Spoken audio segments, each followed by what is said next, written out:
I'm 73 years old, and I need to tell you something most people won't. Everything you think you know about time, success, and what it means to live a good life is probably wrong. Not a little wrong.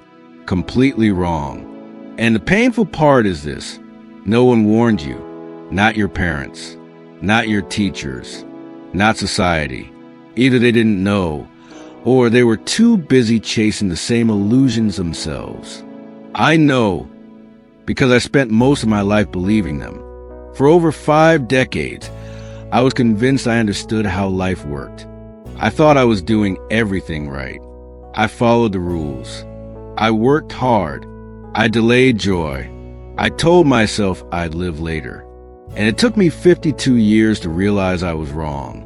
Before I tell you what I learned, I need you to understand why I'm saying this now. I'm not here to sound wise. I'm not here to impress you. And I'm not here because I have everything figured out. I'm here because I don't have much time left. And there are things you need to hear before it's too late. Not for me, for you. When I was 52, I had what doctors politely called a medical episode. That's the gentle phrase they use when your body suddenly reminds you that you are not immortal. I was at work, a normal day, meetings, deadlines, conversations that felt urgent at the time, but mean nothing now.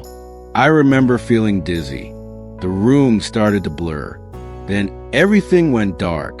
The next thing I remember, I was lying in a hospital bed, machines beeping, tubes in my arms. My wife sitting nearby, crying quietly because she thought I couldn't hear her.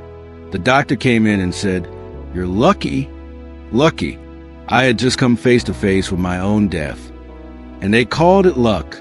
But lying there, staring at the ceiling, something far worse than fear settled in. Regret. Because with nothing to distract me, no phone, no meetings, no work, I was forced to think. And that's when I realized something terrifying. I hadn't really been living. I had been functioning. I had spent decades on autopilot, waking up, working, worrying, sleeping, repeating the cycle while calling it life.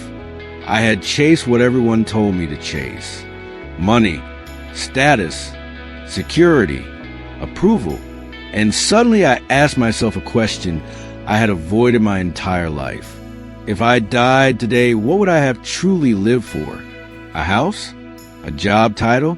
A bank account? None of it felt real anymore. Let me tell you the most dangerous lie you're probably telling yourself right now.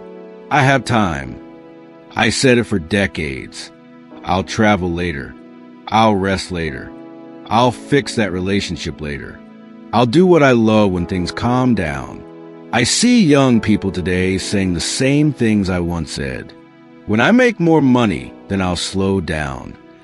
When I get promoted, then I'll be happy. When the kids grow up, then I'll enjoy life. When I retire, then I'll finally live. Let me save you years of regret with one hard truth. That moment never comes because the goalposts keep moving. You reach one milestone, and suddenly there's another. You earn more, and suddenly it's not enough. You solve one problem, and 5 more appear. You keep telling yourself, just a little longer, and then one day you're old. I spent over 30 years climbing a ladder with determination and pride, only to realize too late that it was leaning against the wrong wall. And here's the cruel part. You don't get to climb back down and start over. Time doesn't rewind.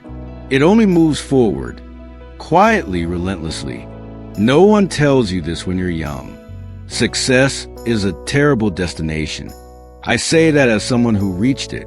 I achieved the goals I set. I earned respect. I built a career. And for a brief moment, maybe a day or two, it felt incredible. Then the feeling faded. And I needed the next achievement. And the next. And the next. It's a trap. I had a friend, brilliant man, worked nonstop, 70 hours a week for decades, built a business people admired. He kept saying he'd slow down next year. Next year came, and he had a stroke at his funeral. His son stood up and said something I will never forget. My father was successful, but I barely knew him. That sentence haunted me, because deep down, I knew it could have been said about me. Here's what most people don't understand about regret. It's not about the mistakes you made. It's about the moments you never allowed yourself to have. I don't lose sleep over failed deals or bad decisions. Those fade. What stays with me are the things I never did, the trip I postponed, the conversations I avoided, the time I chose work over people, the love I didn't express because I was too busy. These regrets don't shout. They whisper, late at night, in quiet rooms, when distractions are gone. You think you have unlimited time with the people you love. You don't. My father died suddenly when I was 45. We had unresolved things between us, unspoken words, missed chances. I always thought we'd talk someday. There was no someday. And my greatest regret isn't the big moments. It's the small ones, the calls I didn't make, the visits I postponed, the ordinary days I treated like they were endless. After my health scare, everything changed. Not all at once, but deeply. I stepped back from what didn't matter. I learned to say no.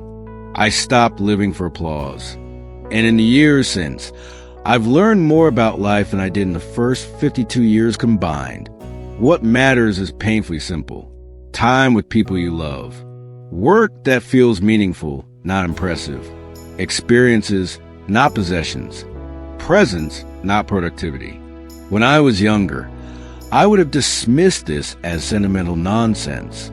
I had responsibilities, bills, pressure, and yes, so do you. I'm not telling you to abandon your life. I'm telling you not to sacrifice what matters most for what matters least. Here's a question I want you to answer honestly. If you didn't wake up tomorrow, would you be satisfied with how you've lived so far? Not impressed, not admired, satisfied. If the answer makes you uncomfortable, that discomfort is trying to teach you something. I wake up every morning, now knowing my time is limited. We all are on borrowed time. Some of us just don't realize it yet. Young people often believe they are immune to this truth, that it won't apply to them. I believe that too. Now I have grandchildren, and when I look at them, I see the same patterns repeating. Stress, anxiety, chasing things that promise happiness, but never deliver it. I try to tell them what I've learned, but wisdom often arrives before it's welcomed. That's why I'm speaking to you, because maybe, just maybe, someone listening will choose differently. Your parents are aging. Your relationships are fragile. Your time is disappearing quietly, not dramatically. So ask yourself, what are you postponing? Who are you neglecting? What joy are you delaying for a future that may never arrive? If I could speak to my younger self, I would say this: stop trying to impress people who won't be there at the end. Stop trading your health for approval. Stop waiting for permission to live. Call your parents more often. Take the trip. Say the words. Do the thing that scares you. Start now, not next year, not after the next milestone. Now, because life will never be perfectly organized enough to live. It's messy by design. And if you wait for the perfect moment, you'll wake up one day realizing you waited your entire life away. I'm 73. If I'm fortunate, I may have a decade or two left. And I'm at peace with that, because these last years, lived intentionally, have been the richest of my life. Not because I earned more, but because I finally understood what time is for. Time is not for accumulation. It's for connection. It's for meaning. It's for being fully alive while you still can. That is the great irony. When you realize time is limited, life becomes precious. You stop wasting it. You stop postponing joy. You stop waiting. You have a choice today. Continue living on autopilot or wake up. I can't choose for you, but I can promise you this. You do not want to be 73, wishing you had started sooner. Don't spend 52 years learning this the hard way. Live intentionally. Prioritize what matters. Stop waiting for someday. Someday is today. It always has been. If this message spoke to you, share it with someone who needs to hear it. Leave a comment. Tell us what you're going to do differently. Subscribe to Elder Soul Journal. I have more truths to share, and time is precious. The clock is ticking. What will you do with yours?